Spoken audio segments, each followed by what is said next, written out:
미국 서부 샌프란시스코 쪽에 가보면 세계에서 가장 큰 나무가 있는데 그 나무의 이름이 레드우드라고 하는 나무입니다.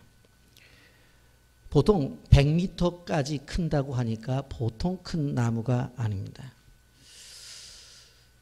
식물학자들이 도대체 이 큰 나무가 어떻게 이렇게 지탱을 하는가, 그리고 이게 한두해 사는 것이 아니라 2000년까지 사는 나무로 알려져 있습니다. 그래서 조사하고 좀 세밀하게 연구를 해보니까 바로 태평양에서 몰려오는 엄청난 양의 안개가 있는데 그 안개를 나무 잎과 나무 줄기가 받아서 결국 어떻게 되어지냐면 그것을 자기네들이 흡수를 하는 거예요. 그리고 도대체 이렇게 큰 나무의 뿌리는 어떻게 되었는가, 땅을 봐서 조사를 해봤더니 뿌리가 그렇게 크지는 않아요. 그런데 재미난 현상이 뭐냐면 이 레드우드 나무가 다른 뿌리를 붙잡아요. 이렇게 연결시켜 되어져 있어요. 그리고는 어떠한 물과 영양분을 자기 뿌리만 아니라 옆 나무의 뿌리로부터 도움을 받는 거예요. 아, 그렇구나. 그래서 이 큰 나무가 지탱을 하는구나 하는 것들을 알게 된 거예요. 보통 나무들이 무슨 생각을 하겠어요? 아니, 뿌리가 물을 받고 영양분을 공급받으면 줄기는 힘차게 있는 거 가지치고 꽃 피든지 열매 맺으면 되는 거예요. 그것은 뿌리가 가지고 있는 사명이지, 뭐 가지가 가지고 있는 사명이든 뭐 나뭇잎이 가지고 있는 사명이 아니란 말이에요. 그런데 이 레드우드 나무는 그 큰 덩치를 유지하기 위해서 나뭇가지도 역할을 해주고 나무잎도 역할을 해주는 거예요. 뿌리는 자기 힘으로 안 되니까 어떻게 해요? 옆에 있는 나무의 뿌리를 붙잡고 늘어지는 거예요. 도와달라고. 그러니까 옆에 있는 나무 뿌리가 그래 같이 하자 해서 또 뿌리가 이렇게 도와주고 영양분도 같이 공급을 해 주므로 이 나무가 유지가 되고 있다고 하는 것입니다. 여러분, 여기서 한 나무지만 우리는 무엇을 깨달을 수 있어요? 하나됨, 협력, 바로 오늘 주제가 되어지는 동역의 원리를 우리는 깨달아 알 수가 있다고 하는 것입니다. 1972년도에 닉슨 대통령이 중국에 가게 되어지는데 그때에 바로 이 레드우드 묘목을 가지고 가서 선물을 줍니다.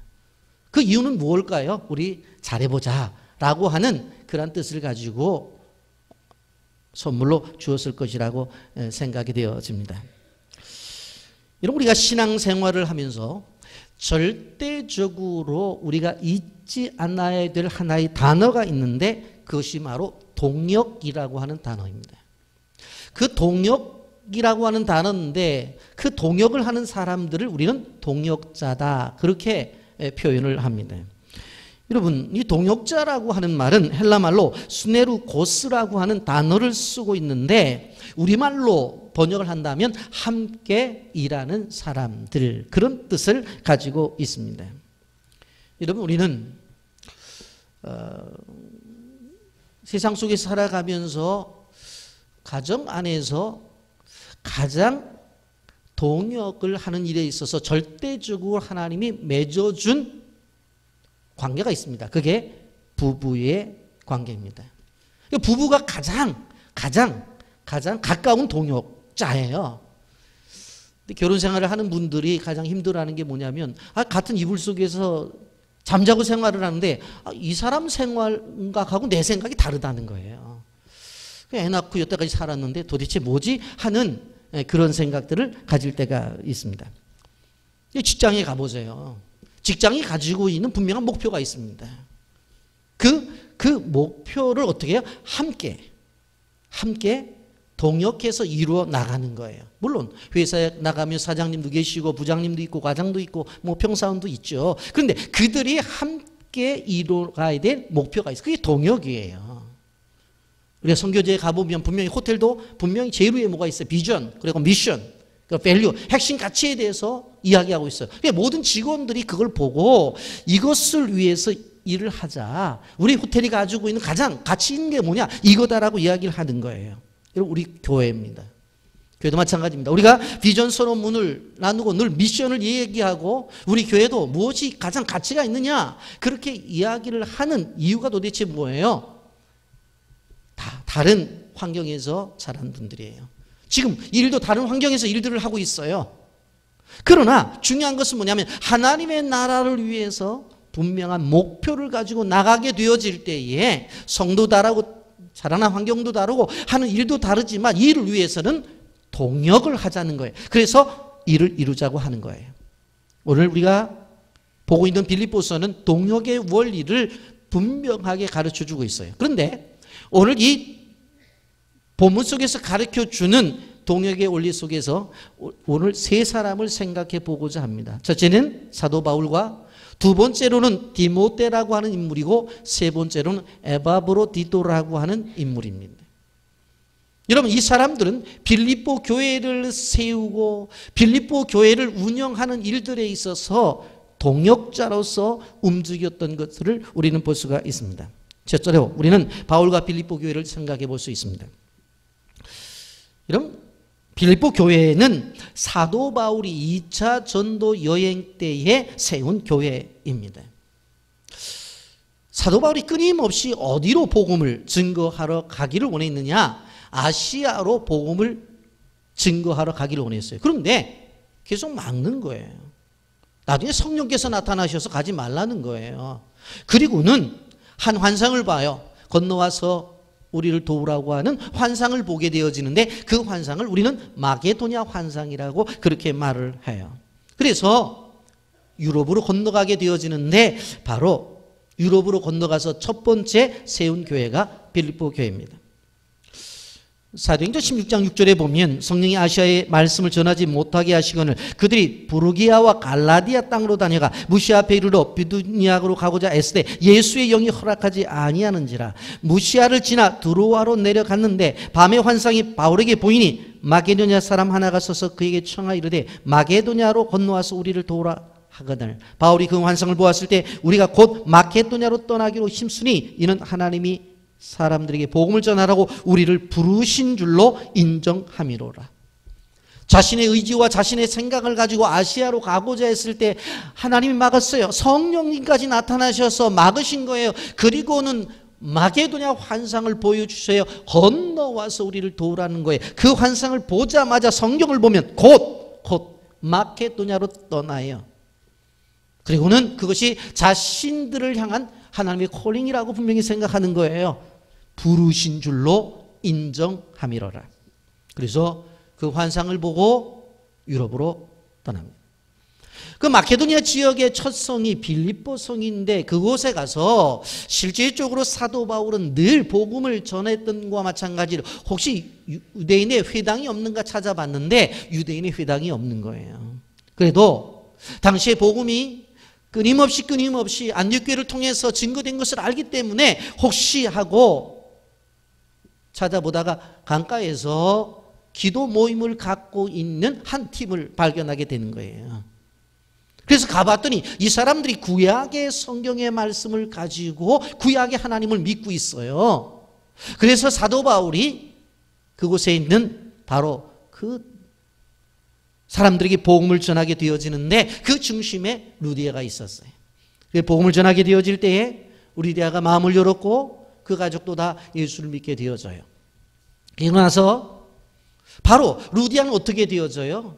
모임의 장소가 없는 그 상황을 알고 우리 집에서 말씀을 나누고 말씀을 가르치라고 하는 그 요청에 의해서 루디아의 집에서 빌립보 교회가 시작이 되어집니다. 그래서 이제 거리에 나갔는데 보니까 한 귀신 들린 자매가 있어요. 그런데 점을 치면서 돈을 버는 거예요. 보니까 옆에 주인이 있어서 그거를 받아가지고 주인이 또 다 챙겨가요. 너무 불쌍하잖아요. 그래서 사도 바울 일행이 그 귀신 들린 자를 고쳐줍니다. 그런데 주인이 그것을 보고 나서 어떻게 해요? 고발을 해요. 그래 결국은 어떻게 되어져요? 감옥에 갇히게 되어져요. 우리가 잘 아는 대로 바울과 실라가 감옥에 갇혔을 때 밤새워서 찬송과 기도만 했다고 그랬지요. 그렇게 했었을 때에 어떤 일이 벌어져요? 옥문이 열려지고 착고가 다 풀어지는 거예요. 아침에 일어나 봤더니 간수장이가 깜짝 놀라는 거예요. 옥문이 열려져 있어요. 사람이 없어진 거예요. 야, 이거 큰일 나겠다 해서 이러다가 안 되겠다. 자기가 책임을 지고 죽으려고 했을 때에 바로 이 바울과 실라가 아니 왜 그러냐고, 우리 여기 있다고, 걱정하지 말라고. 그때에 뭐라고 말해요? 도대체 이런 일이 어떻게 일어날 수가 있느냐, 당신이 믿는 하나님에 대해서 우리가 어떻게 믿을 수 있느냐. 그때 그 유명한 사도행전 16장 30절의 말씀, 주 예수를 믿으라 그리하면 너와 내 집이 구원을 받겠다고 하는 요절과 같은 말씀을 증거하셔요. 그래서 빌립보 교회 성도들을 보게 되어지면 첫 번째는 루디아의 가족들, 두 번째로는 길에서 귀신 들렸다가 치료를 받은 그 자매, 그리고 간수장의 가족들을 중심으로 해서 빌립보 교회가 시작이 되어집니다. 그 일 후에 한 5년 있다가 바로 3차 전도 여행을 사도 바울이 떠나게 되어지는데, 보면 마게도냐 지역을 방문하게 되어져요. 그때 분명코 실질적으로 사도 바울이 개척을 했던 이 빌립보 교회를 가서 말씀을 나누고 그들과 교제를 했다고 성경의 학자들은 이야기를 하고 있는 것을 볼 수가 있습니다. 그런데 그 빌립보 교회를 우리가 보게 되어질 때에 1장부터 4장까지 그 긴장은 아니잖아요. 근데 거기에 나타나는 이름들이 있어요. 뭐 에바브로디도라든가 유오디오라든가 순두개라든가 그리고 클레멘트라든가 수많은 여인들이 나오는데, 그들의 배경을 보게 되어지면 모두가 이방인이었다라고 하는 것입니다. 여러분, 이것은 하나님께서 그 사도 바울을 부르실 때의 사도 바울을 향한 목적이 그대로 이루어진 거예요. 사도행전 9장 15절에 이렇게 말하잖아요. 주께서 이르시되 가라, 이 사람은 내 이름을 이방인과 임금들과 이스라엘 자손들에게 전하기 위하여 택한 나의 그릇이다. 그래서 우리가 보통 뭐라고 말해요? 베드로는 유대인에게 복음을 위한 그러한 사도로 부름을 받았고, 사도 바울은 이방 사람들을 위한 사도로 부름을 받았다고 이렇게 알고 있잖아요. 그래요, 맞습니다. 그런데 사도 바울 마음속에 성경을 우리가 연구하다 보면 자기 동족과 가족들에 대한 애착감이 있었어요. 그래서 꼭 이방인만 뭐 전한 건 아니에요. 당신 국적이 어디예요? 아, 그렇습니까? 내가 전하는 복음을 받으세요. 뭐 그렇게 하지는 않았어요. 이방인들에게도 복음을 전했지만 가족들과 유대인들에게도 잠깐 틈이 있는 대로 복음을 전한 것을 볼 수가 있습니다. 우리가 두 번째로 생각해 볼 것은 디모데라고 하는 인물입니다. 디모데를 생각할 때 바울을 생각하지 않을 수 없고, 또 디모데를 생각해 볼 때에 빌립보 교회를 생각하지 않을 수 없어요. 물론 우리는 디모데 전후서를 통해서 여러 가지 이야기를 하고 있습니다만, 그러나 빌립보 교회와 관계되어진 부분이 어떤가를 좀 생각해 볼 필요성이 있어요. 여러분, 디모데는 그렇게 막 드러난 사람은 아니었어요. 아주 조용한 사람이었어요. 그들의 신앙은 뭐예요? 외조모 로이스와 어머니 유니게 속에 있었던 믿음이 전승이 되어진 외가 쪽의 믿음이 있는 가정으로 바로 디모데는 자라났어요. 만약에 디모데 전후서가 없었다라고 한다면 디모데가 그렇게 탁월한 지도자로 드러났을까? 제가 볼 때는 그렇지 않았을 거예요. 디모데 전후서가 있었기 때문에 디모데가 사실은 특별한 인물로 드러난 게 분명한데, 사도 바울이 디모데를 빌립보 교회에 보내기를 원하는 거예요. 19절 말씀 보면 내가 디모데를 속히 너희에게 보내기를 주 안에서 바람은 너희 사정을 알므로 안위를 받으려 함이니, 그렇게 말씀했어요. 여러분, 도대체 빌립보 교회 내에 무슨 일이 벌어졌는가? 우리가 앞으로 생각해 보겠습니다만은 3장에 가서 바로 이방의 교리가 빌립보 교회에 돌아온 거예요. 그러니까 우리식으로 말하면 신천지가 들어오고 하나님의 교회가 들어오고 막 이런 것들이 들어와서 교회 안을 혼란케 한 거예요. 그 4장에 가보면은 두 인물이 나오죠. 순두개라는 인물과 유오디아라는 인물이에요. 우리 한국교회 표현을 한다면 아자 권사님 정도 될 거예요. 그런데 둘 다 하나님의 교회에 필요한 사람인데 이 둘이 늘 붙어서 싸우는 거예요. 그런 이야기를 듣고 나서 실질적으로 사도 바울은 디모데를 좀 보내면서 자기의 뜻을 이야기하고 싶었어요. 그리고 자기가 생각하는 것들을 편지를 써서 보내기를 원했던 거예요. 그러면서 이 디모데를 향해서 바로 빌립보 교회 가라고 이야기를 하면서 오늘 성경에 보면 그렇게 말씀했잖아요. 주 안에서 바람은 너의 사정을 알므로 안위를 받으려 합니다. 이 안위라고 하는 말은 헬라말로 유프시코라고 하는 단어를 쓰고 있는데 안심하다는 거예요. 그러니까 디모데가 가서 그 상황을 알고 와서 나에게 전하면 내 마음이 편안할 것 같다. 그 이야기예요. 그러니까 디모데를 통해서 원했던 것은 뭐냐면 지금 사도 바울이 로마의 감옥 속에 있는 사도 바울의 형편, 그 형편을 가서 좀 알려주기를 원했어요. 아우, 바울 선생님 너무 걱정하지 마세요. 너무 걱정하지 마세요. 그곳에서 아주 잘하고 있습니다. 그래서 우리가 지난주에 생각해봤지만 1장 12절에 형제들아 내가 당한 일이 도리어 복음의 전파에 진전이 된 줄 너희가 알기를 원하노라 그랬잖아요. 오히려 감옥 속에 있으면서도 감옥에 있는 것이 더 복음 증거에 더 낫다고 그분은 생각하고 있고 지금 그렇게 행하고 있다. 빌립보 성도들 너무 염려하지 마세요. 사도 바울 선생님이 어떤 사람입니까? 그렇게 빌립보 교인들에게 이야기해 주기를 원했던 거예요. 그리고 빌립보 교회의 상황을 들어보고 바로 사도 바울에게 와서 그렇게 염려할 것은 아닙니다 라고 그렇게 이야기해 주기를 원했어요. 그런데 이러한 일을 맡기는 일에 있어서 사도 바울 생각 속에서는 디모데만한 인물이 없었다라고 하는 거예요. 여러분 빌립보서 2장 20절 말씀 보세요. 이는 뜻을 같이하여 너희 사정을 진실히 생각할 자가 이밖에 내게 없습니다. 내게 없다는 거예요.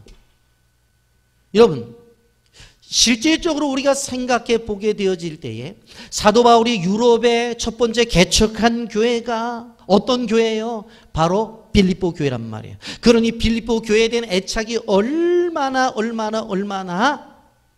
강하겠어요. 그런데 사도 바울은 갈 수가 없어. 그러면 자기의 심정을 가지고 자기의 마음을 가지고 어떤 자기의 필을 가지고 가가지고 그것을 전하고 그 형편을 보고서 그대로 와서 전해줄 사람을 생각해 보니까 디모데밖에 없다. 그 이야기예요. 진실이 생각할 자가 이밖에 내게 없습니다. 디모데는 사도 바울의 관점 속에서 마음을 주고받는 사람이었습니다. 여러분 우리가 기억해야 될 것은 무엇인가? 하나님의 나라를 세워감에 있어서 하나님은 어떤 사람들을 원하시냐면 하나님의 마음과 그 뜻을 깨달아라. 그 뜻 앞에 주님의 마음이 내 마음이고 주님의 뜻이 내 뜻이라고 생각해서 나가는 사람을 원한다는 사실을 기억하셔야 돼요. 바로 그것이 헌신이에요. 그것이 동역의 원리예요.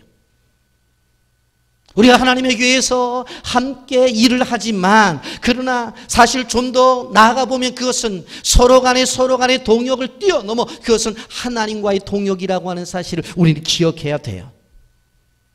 하나님 이 시대에 이런 사람을 원하는 거예요. 성경에서 말씀하는 말씀의 원리를 가지고 그 원리를 따라서 순종하면서 하나님께서 나의 동역자가 되기를 원하는 요구 앞에 순종하고 그 수많은 사람들 앞에 아무리 내가 생각하고 아무리 내가 찾아봐도 너밖에 없다 하는 인물, 그런 인물들이 여러분이 되시길 주님의 이름으로 축복합니다. 여러분 옆사람과 인사하세요. 그 축복 내 거야. 그 인사하세요. 한 사람을 찾는다면 어떻게 해야 돼요? 내가 받아야지. 아멘. 그런 교회가 우리 빛의 교회가 되기를 예수님의 이름으로 축복합니다. 그런 사람 돼야 돼. 그런 사람. 그런 인물 돼야 돼요. 지구상에 수많은 한국에도 8만 교회가 있다고 하는데 그 교회 속에서 하나님이 진정 자신의 마음을 담고 일을 맡길 만한 교회를 찾을 때에 우리 교회가 되어져야 되고, 그런 사람을 찾을 때에 여러분 한 사람 한 사람이 되어져야 돼요. 그게 행복이에요. 그게 바로 하나님과의 관계 속에서 헌신이에요. 또 한 가지, 바울과 디모데의 관계는 아버지와 아들과의 관계예요. 제가 이제 어렸을 때 교회에서 신앙생활을 하는데 우리 담임 목사님이 정말 훌륭하신 분이었거든요. 미국에서 얼마 전에 돌아가셨는데 한국 교회에 있어서 정말 기둥 같은 역할을 하신 분이셨어요. 얼마나 그 훌륭한 분인지 몰라요. 이순환 목사님이시라고. 그러신데 이분이 그 설교를 하면서 어떤 때는 사도 바울이 결혼도 안 하고 평생을 헌신했다는 거예요. 그 성도들이 아멘 그래. 그런데 어떤 때 또 설교를 하다 보면 아들 디모데 뭐 그러는 거예요. 야, 저렇게 훌륭하시고 저렇게 똑똑하신 분이 이게 어떤 때는 결혼도 안 했다고 그러고 어떤 때는 아들도 있다고 그러고 이게 도대체 뭔가 그렇게 생각을 했는데 나중에 성경을 보니까 이게 육신의 아들이 아니라 믿음의 아들이에요. 그런데 오늘 성경을 보면요, 디모데는 사도 바울을 대하게 되어질 때에 아들처럼 바로 바울에게 했어요. 그러니까 아들처럼 바울에게 순종하면서 따라갔다고 하는 거예요. 여러분 고린도전서 4장 15절 그리스도 안에서 일만 스승이 있을 때 아비는 많지 아니하니 그리스도 예수 안에서 내가 복음으로써 너를 낳았습니다. 고린도전서 4장 17절 이로 말미암아 내가 주 안에서 내 사랑하고 신실한 아들 디모데를 너에게 보내었으니, 여기에 신실한 아들 디모데라고 그러죠. 디모데후서 1장 2절 사랑하는 아들 디모데에게 편지하노니 하나님 아버지와 그리스도 예수 우리 주께로부터 은혜와 긍휼과 평강이 내게 있을지어다. 아들이라고 분명히 이야기하잖아요. 바울과 디모데는, 바울은 디모데를 아들처럼, 디모데는 사도 바울을 아버지처럼 대했어요. 그리고 함께 바로 복음을 전했던 것을 볼 수가 있습니다. 세 번째로 디모데는 복음을 위해 함께 수고한 사람이었습니다. 디모데후서 2장 22절 오늘 본문 보세요. 디모데 연단을 너희가 안 하니 자식이 아버지에게 함같이 나와 함께 복음을 위하여 수고하였느니라. 여기도 나오잖아요. 자식이 아버지에게 함같이 복음을 위해서 수고했다. 이런 복음을 위해서 수고한 것을 우리는 뭐라고 말을 해요?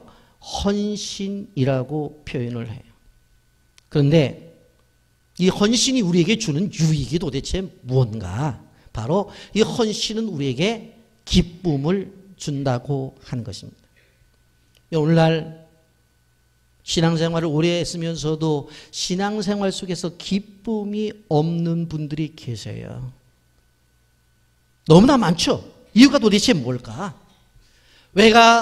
내가 하나님의 교회에 와서 이렇게 예배를 드리고 신앙생활을 하면서도 왜 내게 기쁨이 없을까? 기쁨이 없을까?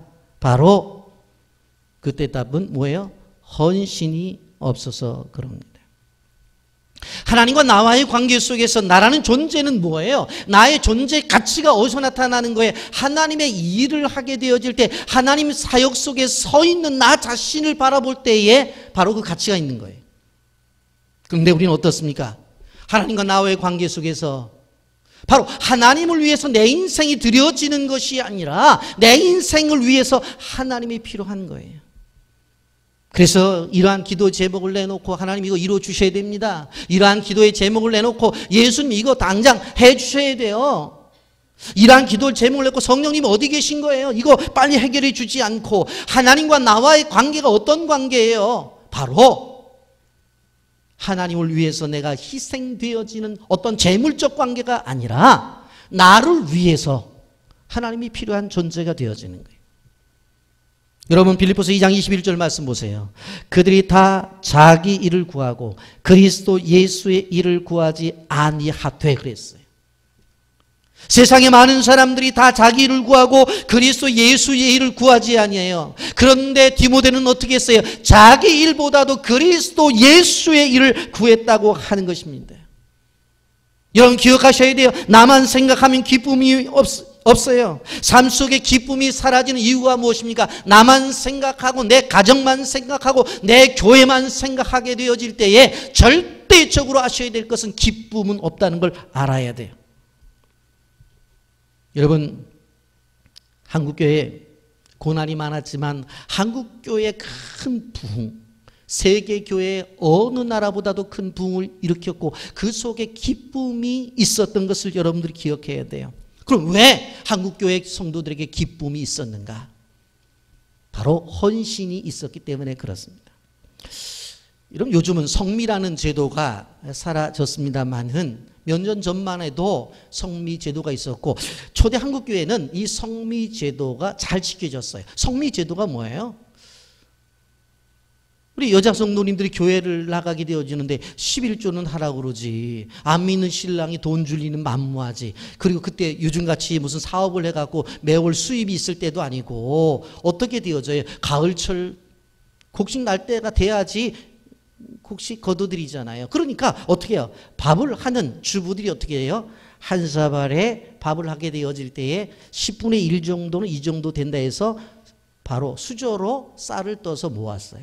이거는 신랑 거, 이거는 내 거, 이건 우리 애들 거 이렇게 떠서 모아가지고 그걸 주일날 교회 갖다 바쳤어요. 그게 성미제도예요. 그게 초대 한국교회의 11조였어요.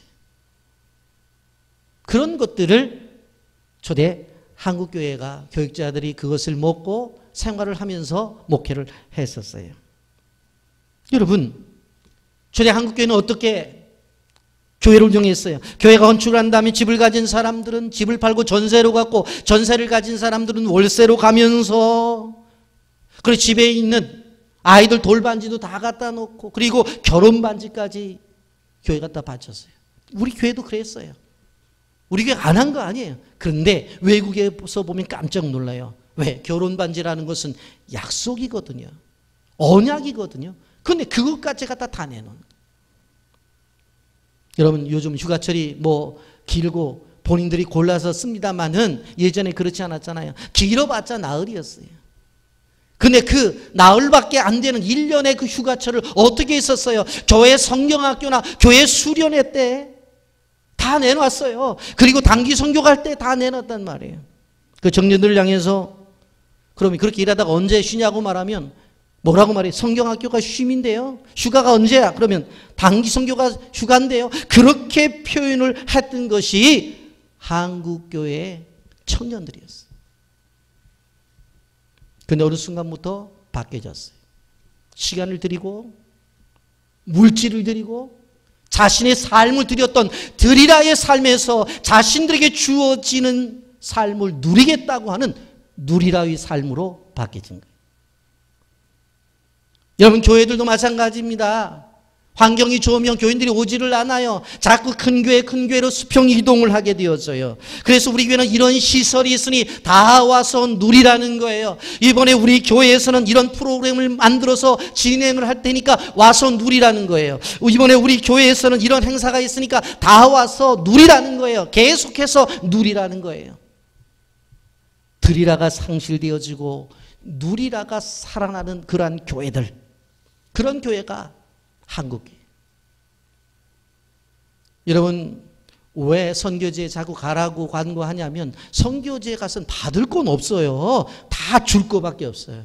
그런데 그 속에 뭐가 있어요? 기쁨이 있는 거예요. 기쁨이. 우리는 찬송가 323장 부름받아 나선 이 몸을 잘 알고 있습니다. 가사를 보면 부름받아 나선 이 몸 어디든지 가오리다. 괴로우나 즐거우나 주만 따라 가오리니 어느 누가 막으리까. 죽음인들을 막으리까. 아골골짝 빈들에도 복음 들고 가오리다. 소돔 같은 거리에도 사랑 안고 찾아가서 종의 몸에 지닌 것도 아낌없이 드리기라. 존귀 영광 모든 곳에 주님 홀로 받으소서. 멸시천대 십자가는 제가 지고 가오리다. 이름 없이 빛도 없이 감사하며 섬기리다. 여러분, 이 시대 그리스도인들 가운데서 이 찬송을 자유롭게 부를 사람들이 얼마나 있습니까? 가사의 뜻을 생각하면서 가사의 뜻을 묵상하면서 내가 이렇게 살고 있습니다라고 고백하며 부를 사람이 얼마나 있겠냐고요. 평신도들은 그렇다고 하더라도 저를 포함해서 이 시대의 목회자들이 이 찬송을 자유롭게 부를 사람들이 어디 있느냐는 거예요.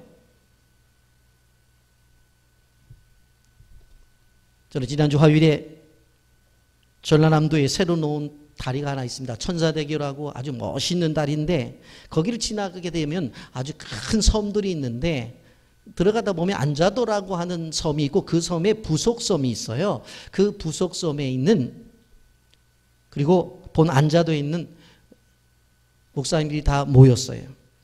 그리고 저보고 강의를 해달라고 그래서 새벽 4시에 내려가서 강의를 하고 밤늦게 왔습니다만은 가봤더니 뭐 성결교, 감리교, 기독교 장로의 통합 측, 뭐 우리 교단 합통 측, 뭐 모든 교단을 초월해서 한 20명 정도가 모여서 준비하고 있었어요. 제가 강의를 쭉 하면서 몇몇 개의 특이한 교회를 보게 되었어요. 근데 우리 교단 교회인데 사치교회 김순기 목사님이라는 분이 이렇게 얘기를 해요. 목사님, 저는 이 안자도라고 하는 본섬에서 배를 타고 한 5분 정도만 가면 섬이 하나 있는데 거기서 목회를 하고 있습니다. 그런데 거기에 30명이 교회 나오고 있습니다.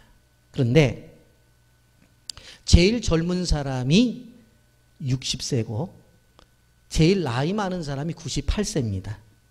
그리고 한글을 모르는 사람이 반입니다. 제가 그 얘기를 듣는 순간에 들으면서 뭐 연상이 되는 거예요. 야, 이런 환경도 있구나. 그러면서 뭐라고 말하냐면 목사님은 교수님이면서 목회하는 목사니까 어떻게 목회를 해야 되는지 가르쳐 달라는 거예요. 제가 그 질문을 받고 나서 순간적으로 그거 어떻게 가르쳐줘요? 나이가 제일 젊은 분이 60세고 나이가 많은 사람이 98세라는 거예요. 교단에서 정년을 정했지만 그 교인들이 다 요구하는 것은 목사님 정년 신경 쓰지 말고 끝까지 우리 교회를 지켜주십시오. 그 요구를 하는 거예요. 그러면서 제가 그 모임 속에 그 목사님들을 보면서 생각을 한 거예요. 저분들이 그러면 실력이 없어서 이게 왔나? 그거 아니에요. 대학 나왔지요? 저랑 똑같이 총신대학 신학대학원 나왔어요. 그 어렵다고 하는 강도사고시 패스하고 그리고 목사가 됐단 말이에요.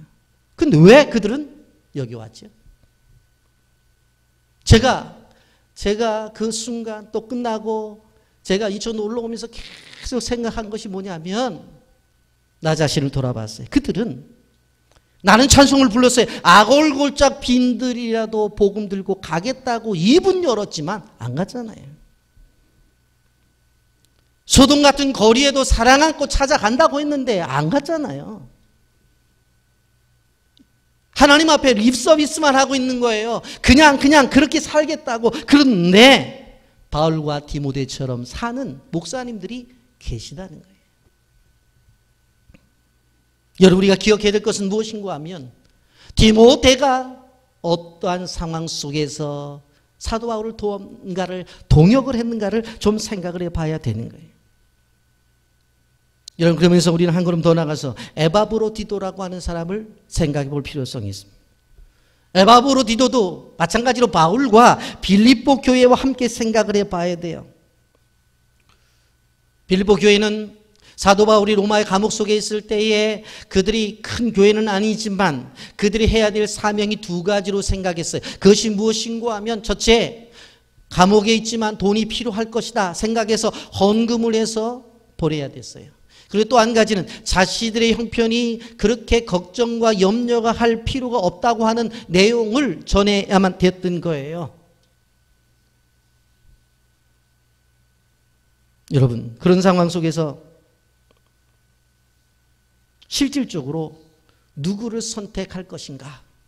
그 상황 속에서 바로 에바브로디도라는 사람이 선택이 되어져요. 그러면 그 수많은 사람들 가운데서 빌립보 교회가 가지고 있는 바로 그 어려움, 이단의 세력들이 들어오고 그리고 교회 안에 약간의 분쟁이 있는 것들 너무 걱정하지 말라고 전하고 그리고 선교 헌금을 전할 수 있는 사람을 선택하다가 누구를 선택하는 거예요? 에바브로디도를 선택하는 거예요. 도대체 그가 누구인가? 우리는 첫째로 동역의 사람이라는 것을 알 수 있어요. 2장 25절 그러나 에바브로디도를 너에게 보내는 것이 필요한 줄로 생각하노니 그는 나의 형제요 함께 수고하고 함께 군사된 자요 너희 사자로 내가 쓸 것을 돕는 자라고 그랬어요. 함께라고 그랬어요. 원 팀이야. 함께. 축구 경기를 보다 보면 골을 넣는 사람도 있지만 골을 넣기 위해서 패스를 해주는 사람을 가리켜서 어시스트를 했다고 그래요. 그런데 그것도 공격 포인트에 바로 기록이 되어져요. 그러니까 사도 바울의 역할을 감당할 수 있도록 도와준 동역의 역할을 누가 하고 있어요? 바로 에바브로디도가 하고 있다고 한 것입니다. 여러분 이번에 우리 남한 대표팀 북한에 가서 축구를 한다고 그러는데 실력보다 더 무서운 게 뭔지 아세요? 응원단. 그래가지고 소위 말하면 붉은 악마들이 가려고 했는데 시간적으로 안 맞고 다 안 맞은 거예요. 그래서 못 가게 된 거예요. 예? 우리나라 그 응원이 세계적으로 유명하거든요. 빨간 옷 입고. 왜? 응원이 그만큼 경기에 중요한 거예요.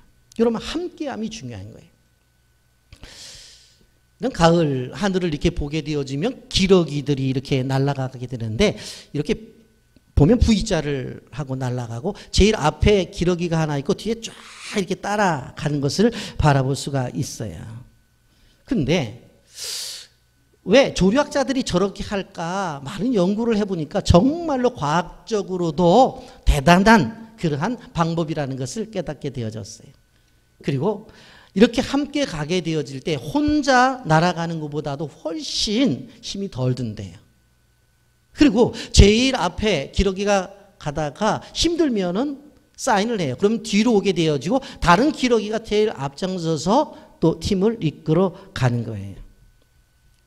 어떻게 보면 혼자 가면 빨리 갈 수 있지만 멀리 가려면 함께 가야 된다고 하는 진리를 기러기들이 알고 있는 것 같아요. 그런데 조약자들이 생각을 해봤어요. 도대체 이 기러기들이 끼륵 하고 하는데 저것이 분명히 자기들만의 사인일 텐데 무슨 내용일까 해서 실질적으로 얘기된 게 뭔 줄 아세요? 그것이 응원의 메시지래요. 서로 간에 힘내 하는 소리래요. 힘내자. 우리는 갈 수 있어. 힘내자. 그렇게 격려하면서 가는 소리라는 거예요. 또 하나는 자기의 위치를 알리는 거래요. 앞서 가 있는 비둘기를 향해서 뒤에서 뭐라고 말해요? 우리가 잘 따라가고 있으니까 걱정하지 마. 그렇게 격려의 소리라고 하는 거예요. 여러분 그런데 기러기의 그 생태 어떤 환경 속에서 놀라운 건 뭐냐? 낙오가 되었던 기러기들에 대한 배려라는 거예요. 그게 뭐냐면 너무 힘들든지 뭐 다쳐가지고 기러기가 남잖아요. 그러면 꼭 두세 마리가 함께 남는데요. 그래서 그 기러기가 나을 때까지 기다렸다가 바로 날게 되어지면 다음에 오는 기러기 때에 들어가든가 아니면 간지 얼마 안 되니까 빨리 가자 하고 세네 명이 같이 날아서 떨어진 기러기 떼로 합류를 한다는 거예요. 그런데 놀라운 거는 혹시 그 기러기가 잘못되어서 죽으면 죽을 때까지 남은 기러기가 그것을 본다는 거예요. 여러분 한번 생각해 보세요. 기러기도 이러한 공동체 의식을 가지고 이렇게 그들이 무리를 지어서 움직이고 있는데 생명 공동체라고 말하는 교회가 이 기러기보다 못한다고 한다면 이게 정말 우리가 하나님 앞에 바로 얼굴을 둘 수 있느냐 하는 것입니다. 전도서 4장 9절에 두 사람이 한 사람 묻어 나오면 그들이 수고함으로 좋은 상을 얻을 것임이라고 그랬어요. 10절에 혹시 그들이 넘어지면 하나가 그 동물을 붙들어 일으키려니와 홀로 있어 넘어지고 붙들어 일으킬 자가 없는 자에게는 화가 있으리라. 또 두 사람이 함께 누우며 따뜻하거니와 한 사람이면 어찌 따뜻하랴. 한 사람이면 패하거냐 두 사람이면 맞출 수 있나니 세 겹줄은 쉽게 끊어지지 아니하니라 그랬어요. 여러분 이렇게 에바브로디도는 어떤 사람이었다? 동역의 사람이었다는 거예요. 두 번째로 에바브로디도는 연약한 사람이었어요. 빌립보서 2장 26절 27절 상반절에 보면 그가 너희 무리를 간절히 사모하고 자기가 병든 것을 너희 들은 줄 알고 심히 근심한지라 그가 병들어 죽게 되었으니 그렇게 말해요. 에바브로디도가 바로 사도 바울에게 오다가 병이 들었는지 와서 병이 들었는지 병은 들었어요. 그런데 어느 정도로 병이 들었어요? 죽을 정도로 그 병이 들었단 말이에요. 몸이 아픈 사람이었어요. 여러분, 그런데 그 사람이 감옥에서 끊임없이 사도 바울을 돕고 있어요. 여러분, 빌립보서 2장 25절부터 27절까지 다시 한번 봅니다. 그러나 에바브로디도를 너희에게 보내는 것이 필요한 줄 생각하노니 그는 나의 형제요 함께 수고하고 함께 군사된 자 너희 사전으로 내가 쓸 것을 돕는지라 그가 너희 무리를 간절히 사모하고 자기의 병든 것을 너희가 들은 줄 알고 심히 근심한지라 그가 병들어 죽게 되었으나 하나님이 그를 긍휼히 여기셨고 그뿐 아니라 또 나를 긍휼히 여기사 내 근심을 면하게 하셨느니라. 병들어 죽을 정도로 아파. 그런데 감옥에 있는 사도 바울을 도와요. 오히려 에바브로디도는 자기가 아픈 것이 빌립보 교회에 알려질까 봐 근심이 되었어요. 도우라고 했더니 가서 아파? 아니, 그러면 사도 바울에게 짐이 된 것이 아니야. 그러면서 생각을 한 거예요. 여러분, 우리는 생각을 해요. 하나님이 어떤 사람을 사용하시는가? 강한 사람을 사용하시는가? 아닙니다. 하나님은 약한 사람도 사용하십니다. 왜 그래요? 약한 사람은 하나님을 의지하기 때문에 그렇습니다. 전능하신 하나님은 약한 사람을 강하게 만들어 사용하실 수가 있어요. 우리가 잘 아는 오병이어의 말씀을 보세요. 요한복음 6장 9절에 안드레가 이렇게 말을 하잖아요. 여기 한 아이가 있어 보리떡 5개와 물고기 2마리를 가지고 있나이다. 그러나 그것이 이 많은 사람이 어떻게 되겠사옵나이까? 이 보리떡 5개와 물고기 2마리가 얼마나 이것 갖고 말도 안 된다는 이야기죠. 그러나 그것을 가지고 기도해서 5,000명을 먹이고도 12광주리가 남았어요. 하나님은 우리의 연약함을 가지고 일을 하시기를 원하셔요. 강하면 자기 힘으로 하려고 해요. 근데 약한 사람들은 하나님을 의지하기 때문에 그 약한 사람을 통해서 일하기를 원하신다고 하는 말씀이에요. 고린도후서 말씀에 보게 되어지면 하나님은 사도 바울에게 사단의 사자라고 말할 정도로 육체의 가시를 주셨다고 했어요. 병이 왔단 말이에요. 그런데 저 병은 누가 봐도 사탄이 준 것 같아 할 정도로 심한 병이에요. 그래서 사도 바울이 하나님 앞에 3번이나 기도했어요. 하나님, 이 병을 좀 치유해달라고. 사도 바울이 어떤 사람이에요? 능력의 기도의 사람이에요. 그렇게 기도를 했는데 어느 날 하나님이 뭐라고 말씀해요? 내 은혜가 내게 족하다는 거예요. 치료는 안 해주시고 내 은혜가 내게 족하다는 거예요. 그러면서 도대체 그 말씀 무슨 말씀이에요? 이거 의구심을 가질 때 뭐라고 말해요? 내 능력이 약한 데서 온전해집니다. 그렇게 얘기를 해요. 그랬더니 사도 바울이 그것을 딱 받아서 뭐라고 말해요? 나의 여러 약한 것들에 대하여 자랑하노라. 그러잖아요. 여러분, 그 말씀이 고린도후서 12장 7절부터 9절까지 있어요. 여러 계시를 받은 것이 지극히 크므로 너무 자만하지 않게 하시려고 내 육체에 가시 곧 사단의 사자를 주셨으니 이는 나를 쳐서 너무 자만하지 않게 하려 하십니다. 이것이 내게서 떠나가게 하기 위하여 내가 3번 주께 간구하였더니 나에게 이르시기를 내 은혜가 내게 족하도다. 이는 내 능력이 약한 데서 온전하여짐이라 하신지라. 그러므로 도리어 크게 기뻐함으로 나의 여러 약한 것들이 자랑하리니 이는 그리스도의 능력이 내게 머물게 하려 함이라.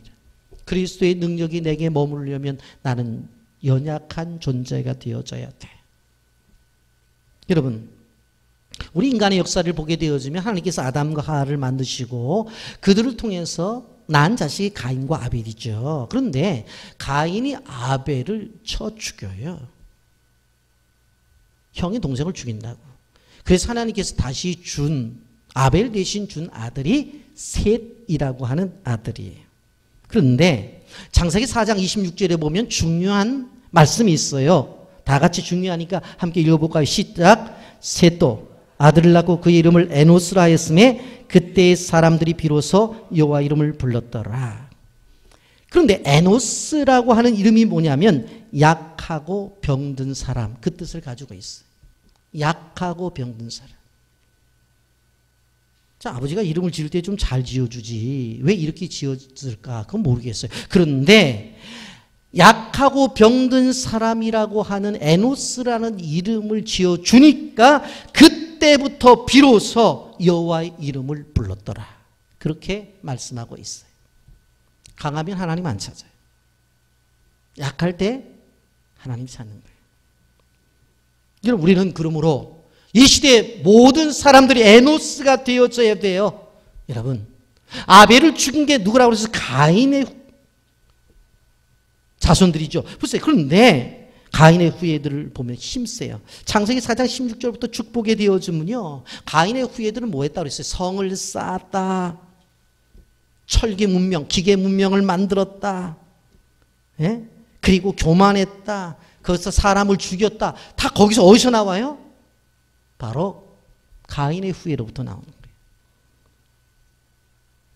근데 우리가 기억해야 될 것은 무엇인가 하면 에노스의 자손 속에서, 병들고 연약한 그 자손 속에서 하나님이 일하시니까 거기에서 뭐가 나와요? 바로 메시아가 나오는 거예요. 여러분, 이 시대에 우리는 에바브로가 되어져야 되는 것입니다. 연약한 존재가 되어야 하나님의 쓰임받아요. 또 한 가지, 그는 헌신의 사람이었습니다. 에바브로디도가 빌립보 교회 평신도였는데 그가 받은 사명이 뭐라고 그랬어요? 빌립보 교회에서 헌금한 것을 가지고 전달해 주는 것이고, 그리고 사도 바울이 가지고 있는 여러 가지 일들을 보고 와서 전달해 주는 거예요. 그런데 여러분 생각을 해보면 지금 빌립보에서 로마까지 거리가 얼마가 되냐면 거리로 900km가 되어져요. 제가 인터넷 들어가서 그러면 요즘 한 사람이 하루에 걸을 수 있는 키로수가 몇 킬로냐 봤더니 40km라고 많은 자료들이 공감을 하고 있어요. 그러면 900km 같으면 그대로 쭉 걸어도 22일이 걸리는 거예요. 22일 동안 걸어가. 그리고 돈 주고 다시 돌아오려면 또 22일이야. 그러면 44일이 걸려요. 그런데 그 길을 아무 소리 안 나고 가는 거예요. 그리고 병든 몸으로 그 이 사명을 감당하는 거예요. 가라면 가는 순종의 사람이었어요. 있는 곳에서 최선을 다하는 충성의 사람이었어요. 그래서 빌립보서 2장 30절에 이렇게 말합니다. 그가 그리스도의 일을 위하여 죽기에 이르러도 자기 목숨을 돌보지 아니한 것은 나를 섬기는 너희의 일에 부족함을 채우려 함이라. 죽기에 이르러도 자기 목숨을 돌보지 아니한 사람. 죽기에 이르러도 자기 목숨을 돌보지 아니한 사람. 이것이 그리스도인이 가지고 있는 멋입니다.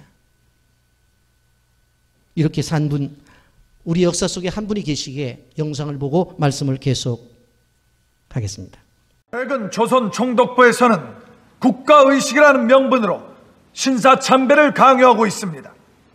그러나 신사참배는 10계명의 제1계명과 제2계명을 어기는 여호와의 이름에 대한 범죄요 하나님께 대한 배신입니다. 신사참배는 그저 종교의식이 아니라 국가의식일 뿐입니다. 성서에 의하면 하나님에 대한 사랑과 이웃에 대한 사랑이 가장 큰 계명이요. 당신 같으면 전혀 사랑하지도 않는 사람 때문에 진정으로 사랑하는 사람을 배반할 수 있겠소.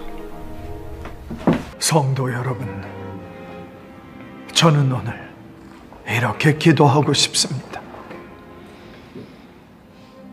첫 번째 나의 기도는 이 장기간의 고통을 이기게 하옵소서. 칼로 베고 불로 지지는 고문이라도 한두 번에 끝난다면 견딜 수 있으나 한 달, 두 달, 1년, 10년 계속되는 고통은 견디기 어렵습니다. 두 번째 나의 기도는 의에 살고 의에 죽게 하옵소서.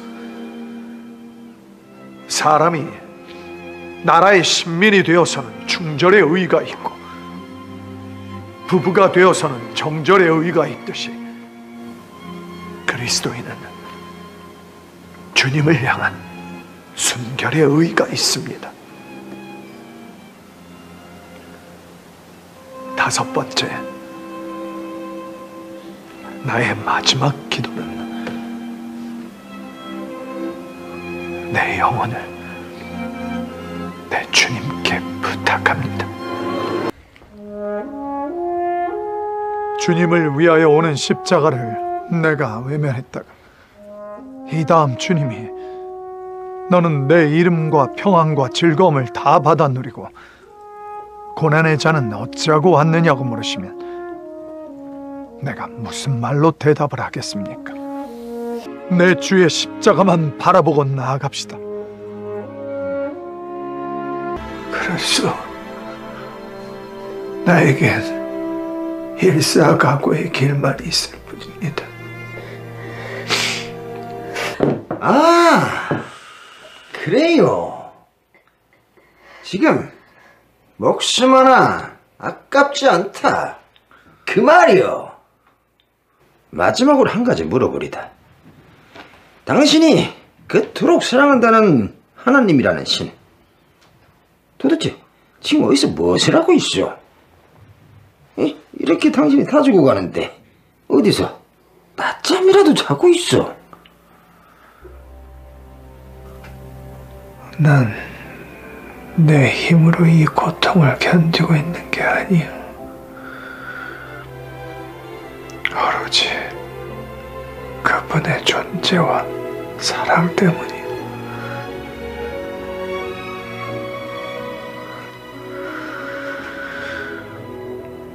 나는 내가 십자가를 지고 있다고 생각했지만 사실은 주님이 내 십자가를 지고 가고 있었어. 주님, 주께서 계신 곳에 나를 이르게 하소서.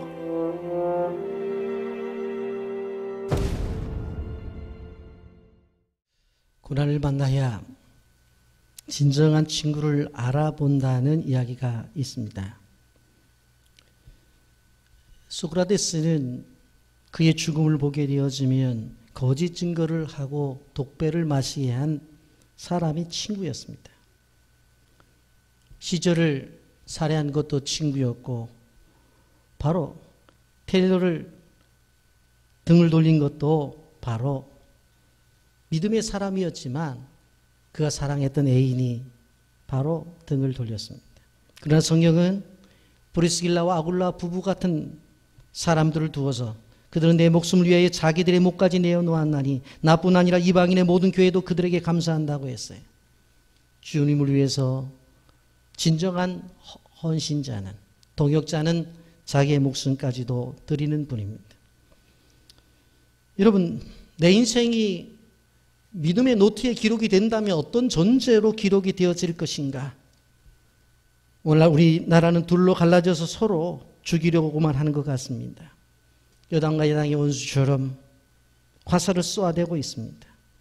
사람들도 서토장 집회에 갔느냐, 광화문 집회에 갔느냐 묻는 실정이 되었습니다. 여러분, 이러한 상황 속에서 교회가 가져가 있어야 되는 사고는 바로 동역의 원리를 가지고 어떻게 하든지 간에 함께 하는 생각들을 가지고 나가야 된다고 하는 것입니다. 어느 목공소에서 연장들이 회의가 모였습니다. 사회는 평소에 가장 힘이 좋다고 하는 망치가 사회를 봤습니다. 그런데 회의 중에 갑자기 그전에는 그러지 않았는데 여기저기서 손을 들고 의견을 발표합니다. 의견이 있습니다. 뭐냐고 그랬더니 아니 당신은 늘 때려 부수고 망치가 되어서 소나는 피우는 사람인데 이제는 우리의 의장이 될 수 없습니다. 그리고 좀 우리 모임에서 나갔으면 좋겠습니다. 그렇게 요구를 합니다. 아 좋다 그럼 나가겠다. 그러더니 가만히 생각해 보니까 옆에 대표가 있어요. 그 대표한테 얘기해요. 아 내가 나가기는 좋은데 저 대표가 하는 게 뭐냐고. 남의 껍질만 이리 벗기고 저리 벗기고 해가지고 다 벗겨내고 저 대표도 같이 나가야지 되겠다고. 그래 대표가 알았다고. 그럼 나도 나가겠다고. 그래 가기도 나가려고 보다 보니까 옆에 줄자가 하나 있어요. 그 대표가 얘기를 하는 거예요. 아니 남의 자만 계속 재면서 저게 2cm다 3cm다 남을 판단하는 줄자도 저거 같이 나가야지 왜 나만 나가냐고. 이 줄자가 좋다 그럼 나도 나가겠다고. 그 옆에 보니까 톱이 하나 있어요. 저희는 뭘 붙이는 것이 아니고 뭐 잘라내고 뭐 그러는데 톱도 나가야 되지 않겠냐고. 그래 톱이 좋다 그럼 나도 나가겠다. 다 나가게 생겼어 지금. 조금 있다가 이제 사포를 향해 소리쳐요. 너는 너무 거칠어. 왜 여기저기 깎고 돌아다녀? 그랬어요. 때마침 목수가 들어왔어. 그래 목수가 들어와서는 나무를 갖다가 책상을 짜기 시작했습니다. 망치도 필요했고 대패도 필요했고 줄자도 필요했고 톱도 필요했고 사포도 필요했어요. 훌륭한 책상이 만들어졌습니다. 여러분 우리가 기억해야 될 것은 무엇인가 하면 하나님의 나라에 있어서는 모든 사람을 동역자 의식을 가지고 우리가 살아가야 된다고 하는 거예요. 물론 우리가 사도 바울 같은 그리고 디모데와 같은 에바브로디도와 같은 존재가 되어지면 좋다고 생각하지만 그러나 중요한 것은 그런 사람들이 되기를 원하지만 그것에 미흡한 부분이 있다 하더라도 다 동역자입니다. 예수님은 하나님의 나라에 있어서 다 사용하십니다. 교회 안에서 다른 사람, 다른 관점, 다른 정치적인 견해, 또 고향이 다르고 입맛이 다르고 모든 것이 다를 수 있을지 모르지만 그리스도 안에선 역사하시면 함께 하나님의 나라를 이룰 수 있다. 이런 동역의 마인드를 가지시기를 예수님의 이름으로 축복합니다. 아멘. 거룩하신 하나님 아버지 은혜와 사랑을 감사합니다.